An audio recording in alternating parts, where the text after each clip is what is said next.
So what I wanted to talk about today, I was talking to my buddy about this morning. I wanted to discuss some of the oddities of life that do not really get any kind of traction or any kind of focus on. Just some oddities and abnormalities that people experience.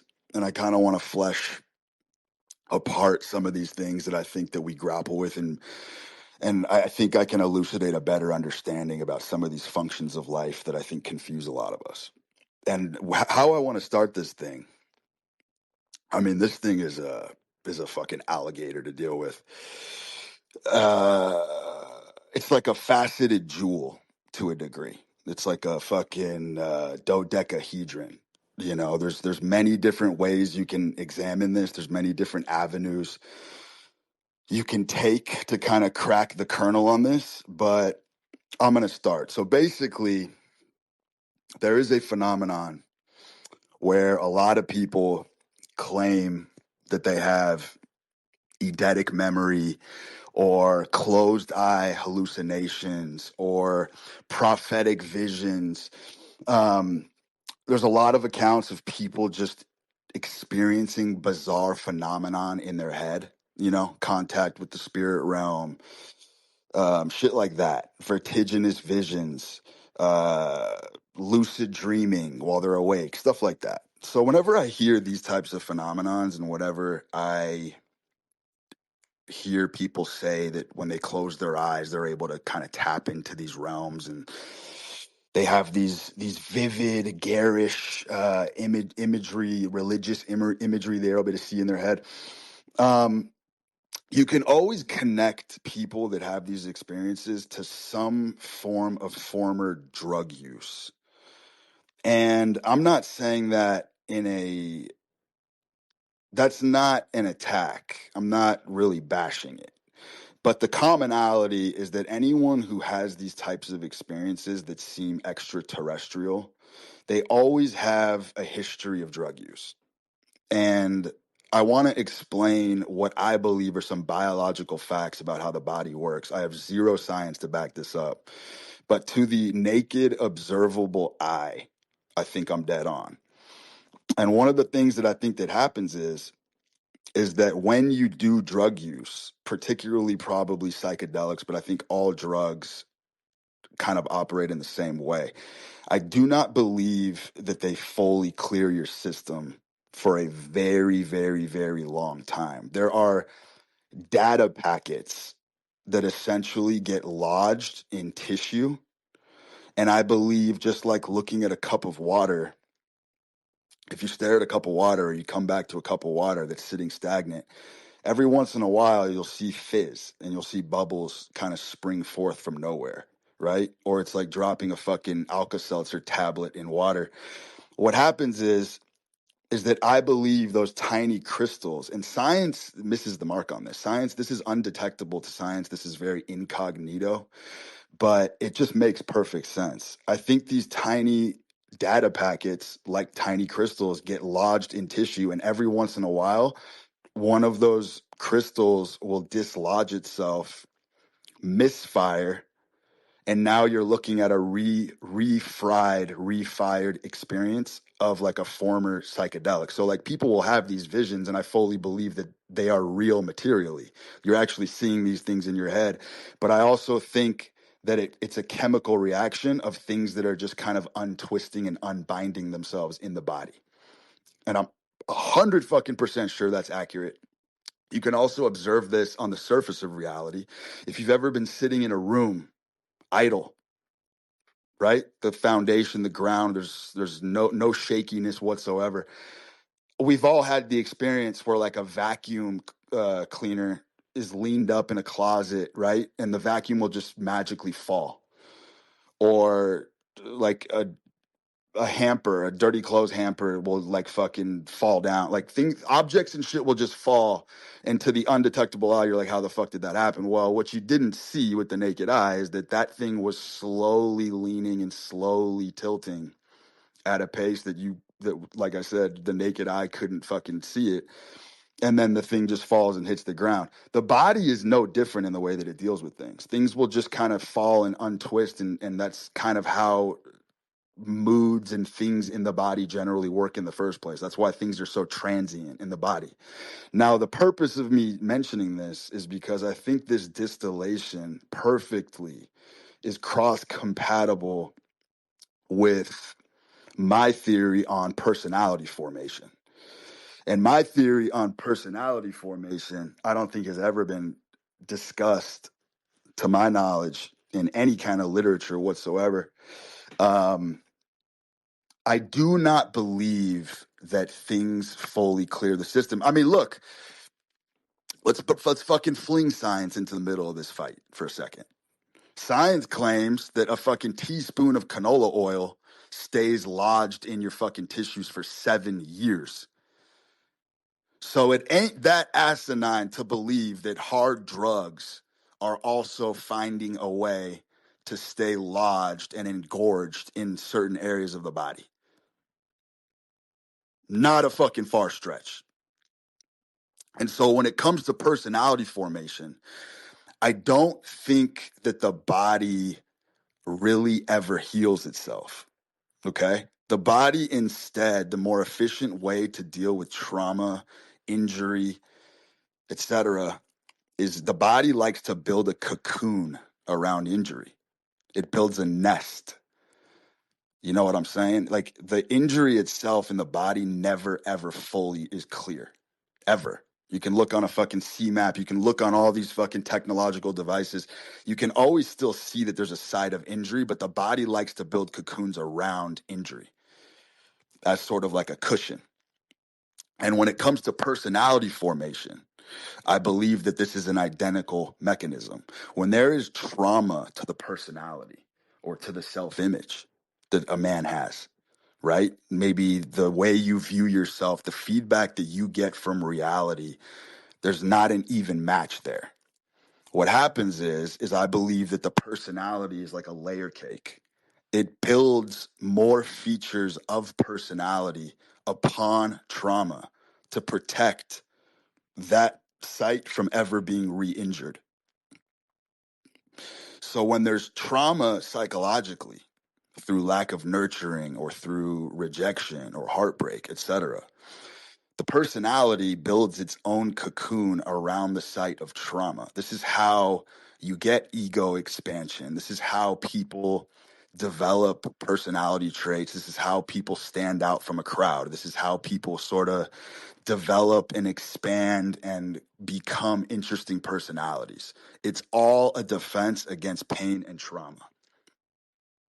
And so the personality deals psychologically, the wounds are dealt with in the same way that the breaking of a bone in the body is dealt with at a biological, physiological level.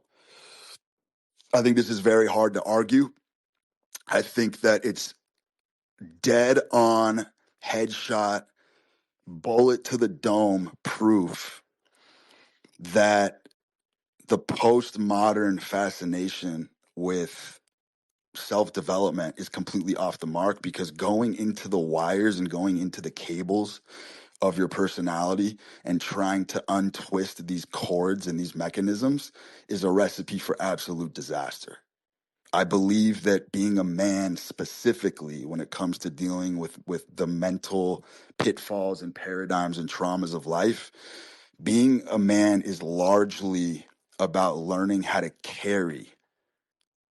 You have to learn how to carry what you've been given and the cards you've been dealt. You have to carry them everywhere you go. It's not about being unencumbered. It's not about lightening the ballast. It's not about lightening the load at all. It's about learning to carry and structural integrity. And again, these things map perfectly with fitness, health, etc., biology, psychology. They all are interwoven. They're so fucking interlinked. You know, there's a reason why farmer carries is considered in the fitness realm one of the best bang for buck exercises you can do. It's all about structural integrity. Your exoskeleton is learning how to move under heavy load, under heavy stress. The psychological burdens of being a man are no different. You build structural integrity by carrying your pain with you, by carrying your burdens with you, by carrying the trauma with you, and never lightening the fucking load. As we've discussed numerous times, get to the top of the summit and then go for it. Go to the fucking hot springs in fucking Montana and fucking try to fucking bathe your wounds away. There is a time and a place for healing. No doubt about it. But there is no place for healing when you're not up the mountain yet. You understand? And back to the whole science thing, you know, in the 14th century, in medieval times, which really is in the not so distant past, their model of reality, I think, was correct on a lot of things. The first of all, the torture was absolutely fucking brutal. The inhumane way that they dealt with crime and shit is out of this fucking realm. For those of you that really want to have your jaw drop, go read about the Wheel of Catherine and go see what the fuck that they would basically punish the condemned in the Wheel of Catherine, which is where they basically take your limbs and they braid them into the spokes of a giant wheel. And then they spin the wheel and drop heavy things on you until every single limb cracks and breaks in your body. And they would do this over and over again. But there's one thing about medieval law that I find fascinating. And I think this is the correct way of dealing with a lot of things is if there was a malfunction in any of the tools that were used to basically give up the ghost of the condemned, they would see it as a divine intervention and this person was deserved to be set free.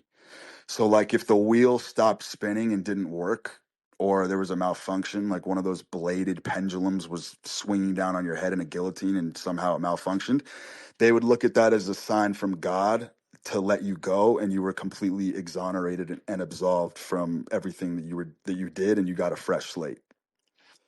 Pretty fucking gangster way to approach a lot of things in life if you think about it. Because in many ways that is fucking divine intervention. I gotta take a little smoke break. Give me some fodder to work with. I got a bunch of other topics and shit I want to bounce back and forth, but I just want to take a little break here. Yo, yo, yo. Do you think about Freud and Jung and their work on trauma? I think you would cook up a very interesting opinion.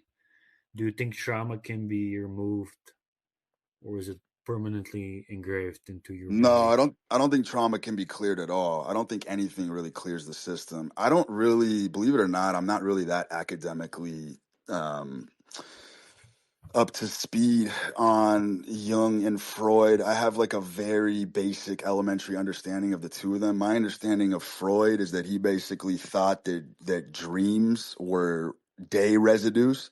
He thought that dreams were basically residuum from whatever you were experiencing in your day. I believe Jung came in with a mallet and smashed that to pieces. Jung is very much Freud's predecessor. And then, of course, I want to say Freud was the Oedipus guy. He basically said that every single issue with a man has to do with a conflict with another woman. I do believe that is true. I do believe 100% of male agony and male dysfunction does have to do with an unresolved conflict with a woman. In many cases, it could be your mother, it could be, a lover. But I do believe that 100%, especially when it comes to self-destructive behavior.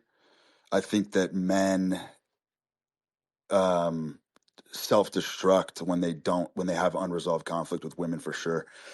And then Mm.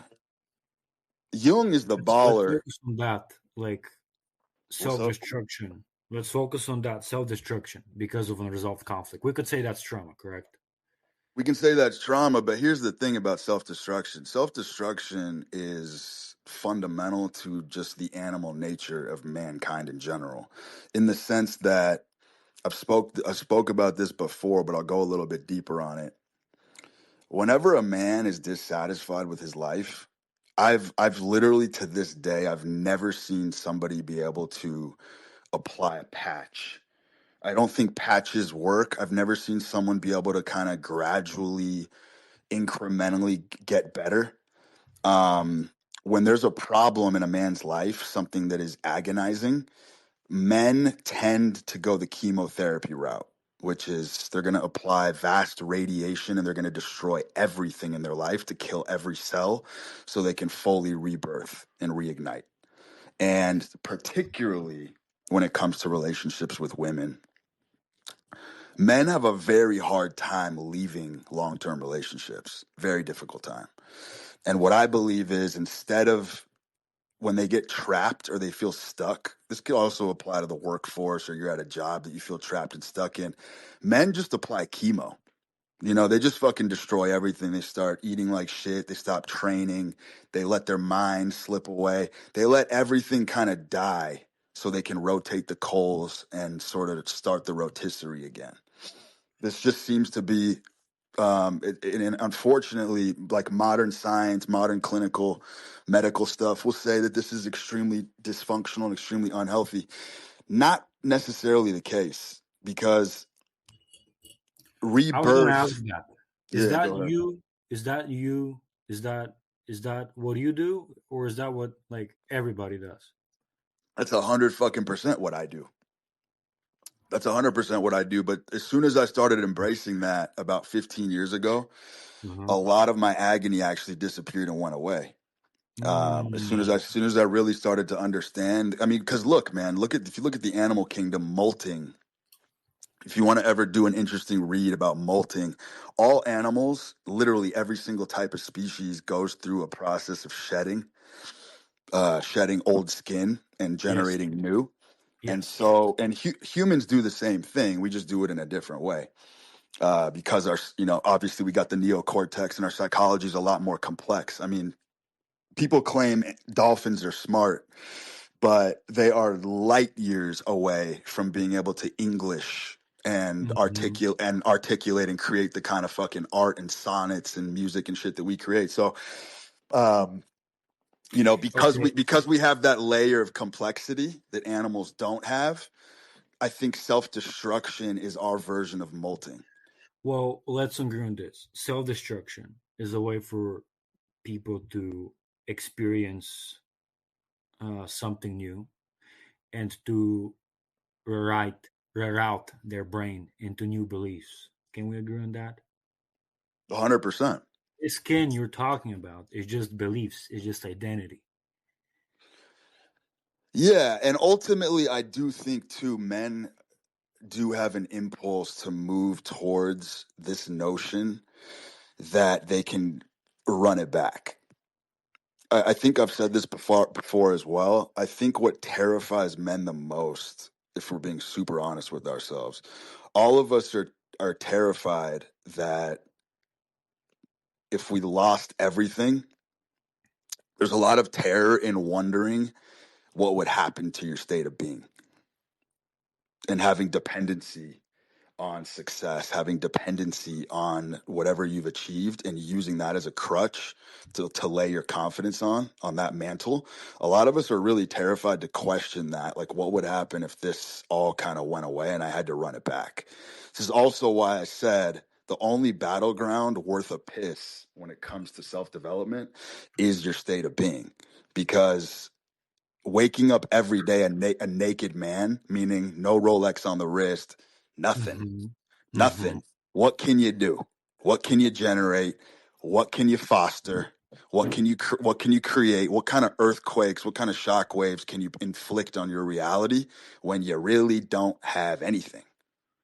But that's also the barren primitive way to live. And so, a lot of my criticism about these primal circles and these guys who live primally is they don't really understand that waking up with nothing is literally how man woke up forever. You know, and I'm Well, not, and I'm saying there's a reason why very successful people have to play twisted games with themselves in order to keep these primal desires stirred and cackling at the bonfire. The reason for it is because a lot of these very wealthy guys who are fucking manic and crazy fucking spenders and they're lunatics. They'll get involved in crazy ventures, crazy projects. A lot of the reason why they have to lock their money up and fucking put it in real estate and they have to play a lot of games with themselves to basically protect them. A lot of high achieving men is what I want to say. They have to protect themselves from themselves is the bottom line because the fire does burn so hot in a lot of men that are high achieving that they will fucking self-destruct and blow it all up. And so they have to create mechanisms and they have to get in deals where their money's constantly tied up and it's hard to access. They got to fucking stay illiquid. They got to keep playing the game. They got to find ways to self-sabotage so they can keep moving up the ladder. They have no choice because if they just have unbridled access to everything that they've earned, they know they're going to fucking chew through it all. but what are they running from? What's this? You keep talking about men sabotaging themselves, and Mhm. I'm like I don't understand. Of course, I'm challenging Bro, you wh- because I what I, used to what I'm think what like I'm saying is what I'm telling you that man is running away from is man is naturally inclined to run away from abundance. Abundance is the most unnatural force on earth. Modernity has given us abundance, and yes. if and look at all the things that make men happy. It has nothing to do with abundance. It's solitude, it's being left alone, it's like family, um moments with your kids. It's all these intangible things that abundance can't even hold a candle to. So I believe that men are naturally inclined to run away from abundance. I mean, look, man, it's the whole Kanye fucking meltdown right now. Running away from abundance. Mike Tyson ran away from abundance. Dan Bilzerian running away from abundance. Everyone who gets there wants to fucking run away from it and hit the restart button. It's the toughest thing on earth, man. Dude, there's a great quote by fucking Genghis Khan of all people. Genghis Khan has a quote, and I don't really know if it's an accurate attribution to him, but it doesn't matter. Apparently, he said, conquering the world by horseback is easy. Getting off the horse and governing is hard. I'm going to say that again. Conquering the world on horseback is easy. Getting off the horse and governing is hard. Says everything you need to say about mankind in fucking one sentence. It's easy to fucking keep playing the game when you got to keep moving. Second, you get off your horse and start counting your chickens and start counting your chips and looking at the scoreboard and seeing how much you got tucked away, things start to take a very different psychological toll. I wouldn't agree, man. I think that's very and I want to challenge you here because everybody here is like supporting your ideas, but I think Go for it. would you Go be for it. open to that? You know, Hey, I don't you challenge know, it. It sounds like you're having trouble, but I'll give you a couple minutes. because I've been listening to you for like 1.5 years, maybe two, Hmm. and I used to believe that like all this self sabotage stuff you talk about, like it's a very binary way of thinking, if I can say that, and I found a lot of actually effectiveness, and I haven't seen so much growth, and it's in dealing with Say that the again. Say that again. You found effectiveness, but not growth. no, I found effectiveness and growth, sustainable growth, Uh huh. and actually dealing with the parts of of my mind which were troubling me, which you could say shadow work, integrating the shadow and making it work for me, but not in a bad way. Okay. And I find that through, and this is totally against your philosophy, through Go logic for it. and through I'm all dealing ears. with the parts of my mind, dealing with trauma that I've experienced. So you're Um, telling me, so you're telling me that you can logic your way out of trauma. You're telling me that if you rewrite the story in your head enough times and bombard yourself with thoughts and say this didn't happen, it happened this way. You're telling me that basically you can rewrite the memory in your CPU to believe that? no, I'm Is that not saying you can write the memory. I'm saying you can interpret their memory another way, which totally changes your position. Let me give you an example. When I was, let's say, 12, all right, I was an art kid in a very, very, um, I'm in Eastern Europe. I was an art kid, and that's being different, okay. And people didn't like different, and I was homeschooled, all right. And so naturally, I got some comments like, "Oh, you don't go to school. Oh, where's your friends?" Blah blah blah, right? And that basically it's like trauma, yeah. And the trauma is the belief that you're not worthy, that um, basically people don't like you, right? And you keep living with that idea until you figure out, wait a second, who was telling me all of this? Oh, 12-year-old kids. Well, why the fuck did I accept their ideas? Right? And then I end up realizing I've been living off um, some old motto that I accepted from somebody else when in fact I'm perfectly fine. So, and given that, I don't understand how this trauma is staying with me when it's fucking past gone. And it's like a thing of I'm a different person now. Okay. And according to your philosophy, I should be running around like a madman with a chip on my shoulder as fuel to prove these people wrong in a sense, right? No, that was never prescription. That's not how this game works at all. That was So never a that's you. that was never a recommendation. That Correct. was that was me speaking from a personal Right. experience, That's but true. also something that I've witnessed on a very broad scope across humanity. Is Right. I've always said it, that the teeter totter can go one of both ways. Either the Mm. trauma is going to ignite forces in you that you didn't know exist, and latent Yeah. talents are going to spring forth, or it's going to have an anesthetic effect and put you to sleep and go the other way, and you're going to implode upon yourself. I've seen the teeter totter go both fucking ways. Let me tell Hmm. you this though, the true 1% bracket of firebrands and people the faces that you see emblazoned all over your screen every day Right. are part of the camp of the former. I don't make the fucking rules. I'm just an observer of nature. That's all I Yes. can tell you. So I'm not saying one style is better than the other. I'm telling you, you want to talk about being effective, which is a word you use that came out of your mouth. If you want to truly be effective, then you have to embrace the weapons that God has given you.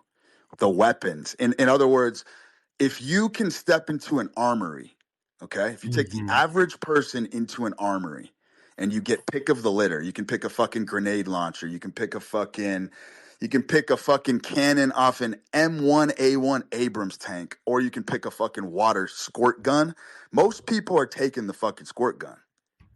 All I'm saying is if you know that you have access to the armory and you can get the best weapons, why the fuck would you not use them to your advantage? Well, you're very right. And I'm But also here to tell you, brother, that I do believe that you can rewrite the stories in your head about your past through logic. mhm. I do believe you can do that. However, it needs to be said that that is an exercise in entertainment. You haven't actually changed anything on a fundamental level. I can rewrite my story with the best of them if I want to. I can Yes. do it all day long. I can sit here with a pen and paper and write about my past and my history and all the things that have hurt me, et cetera, et cetera. I'm sure I can fucking craft an amazing story in my head and get myself to believe it. That's fine. That's all fine and dandy. But it's flatulent.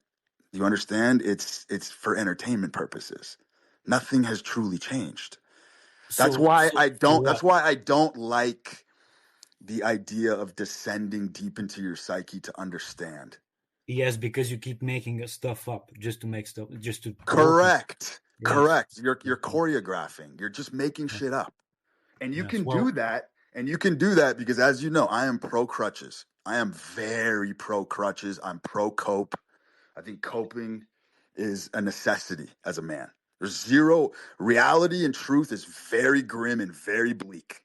I see no problem with a short, ugly guy telling himself he's the best fucking creature on earth. I see no problem with that. I think that's a more accurate, but again, that's also rewriting the vision in your head.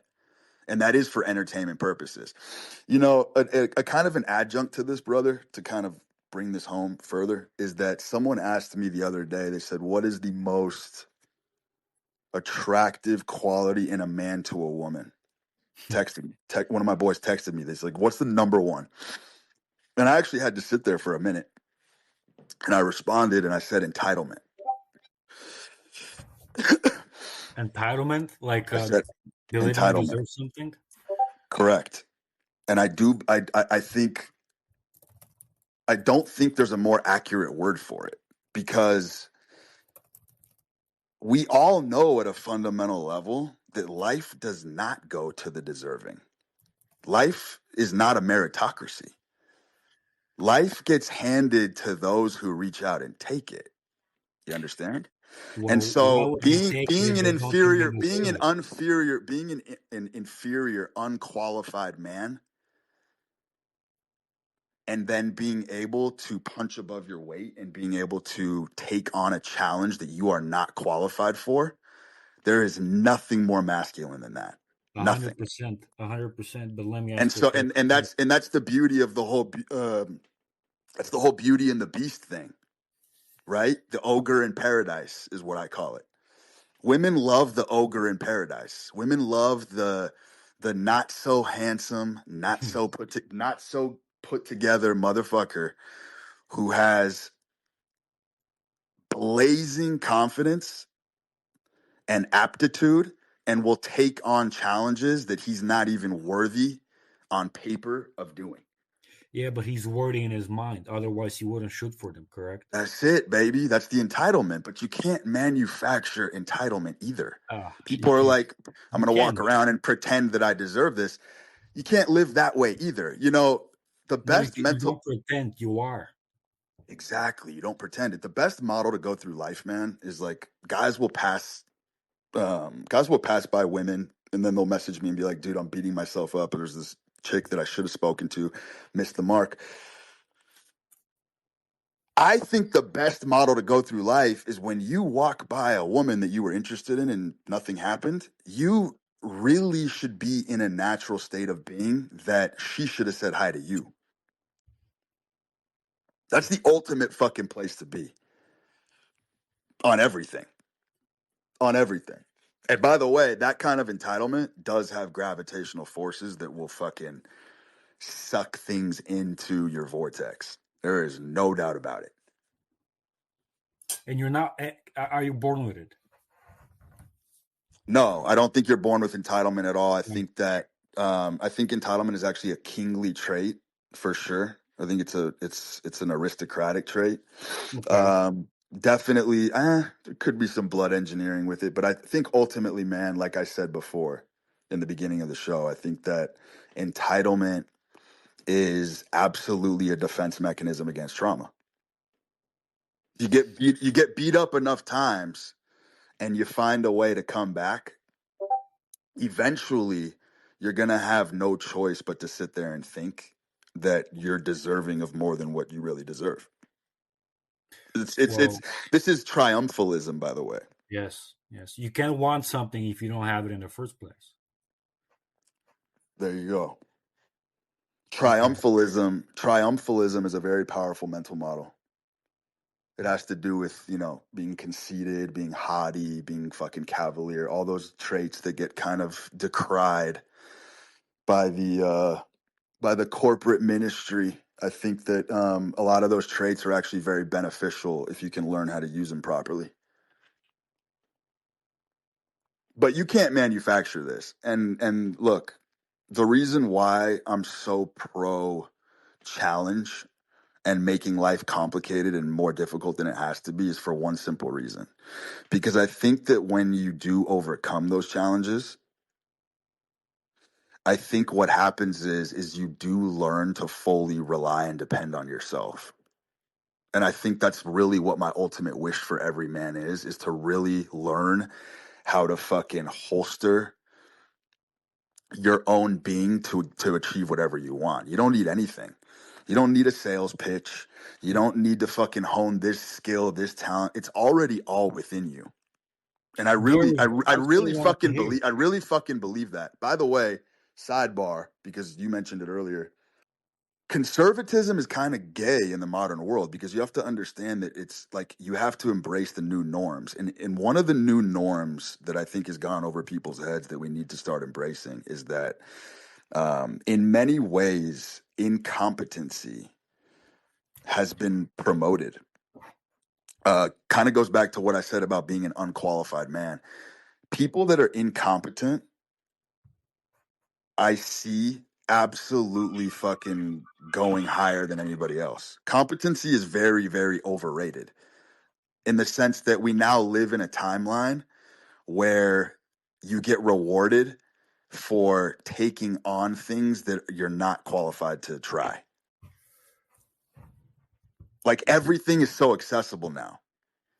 Do you know what I'm saying? Well, yeah, but it all rolls back to you believing you're worth it. But through trauma, at one point you may believe you're not worth it, right? And I don't get how you can change it in a way. Feeling worthy? Yeah, true. Like just thinking about, wait a second, like none of this shit that I was told was true, and then boom, you snap back to your perfect self, which you were born as a baby. You know, as you said, you're like born perfect. You don't need anything else. You're perfect. No, And so, because what you're doing is you're agitating definitions between change and evolution. I've said on a prior spaces that I don't believe change is possible for a man at all. Change is not real. Evolution is real in the sense that as a man you do become more of what you were always meant to be. But that's not change. People yeah, yeah, misfire and miscalculate that and they think that what they're witnessing is change. It's not. It's you becoming more of what you already were. we agree on actually this Bro, because I think bro, trauma, if low key, we agreed on everything.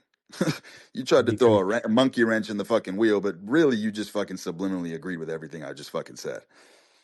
trauma is just eluding you, making you think something else when in reality it's like distracting you from who you are, which is actually, everything you need to be.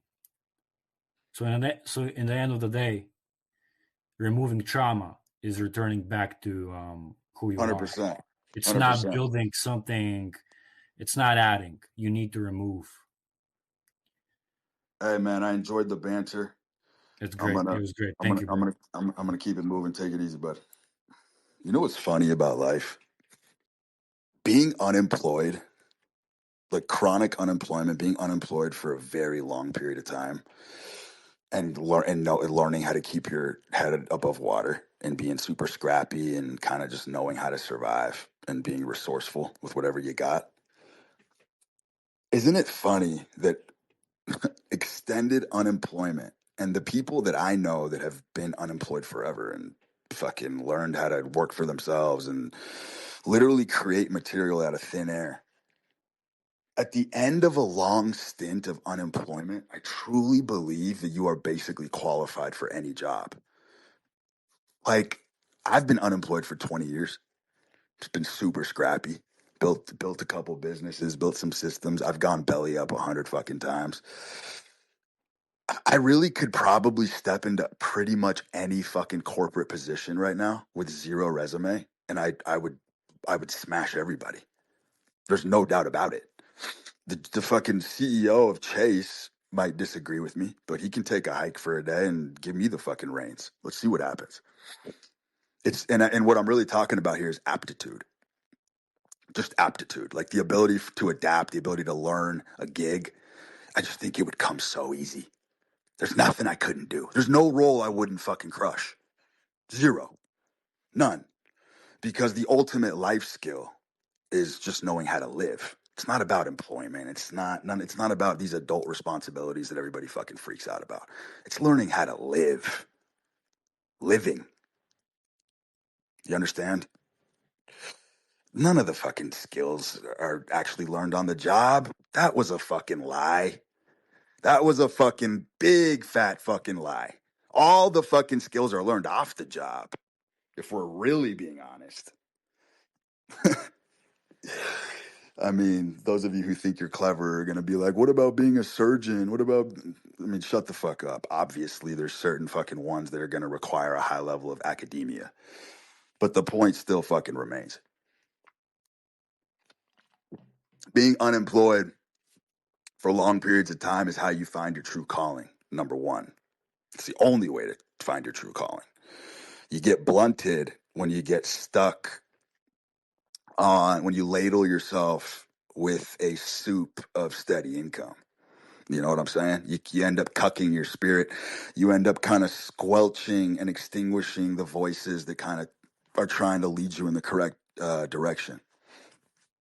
And I'm not saying fucking, I understand that all of this is a harmonious ecosystem. Of course, we need fucking day laborers. We need all these people.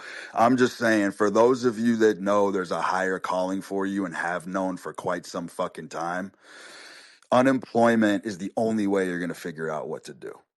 It's that fucking simple. There's not a case in history where someone knew the next clear, perfect fucking move while they were fucking posted at a position that they fucking hated. The side gig, the side project, that's all nonsense.